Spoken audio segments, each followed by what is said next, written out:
How to use TikTok user search. Hello everybody, welcome back to the channel. Today I'll guide you on how you can use the TikTok user search option, or what the user search or search bar option on TikTok is normally used for. Now, if you open up the TikTok app, and you'll get an interface like this, and here at the top right corner of the screen you can find the search bar or user search option.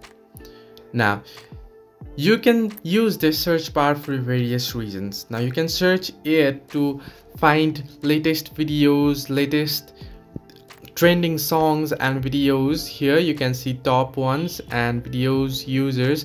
Now you can use this to search particular users. You can search this to find your friends if you have your friend's username, and if you search it in here you'll be able to find their ID or account right here.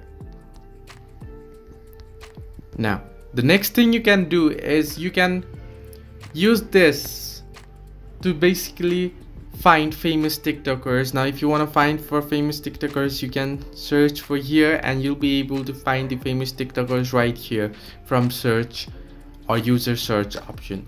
So these are the options, or these are the basically uses of user search on TikTok. Hope this helped you. Do like and subscribe, and do not forget to leave a comment down below if you have any further issues.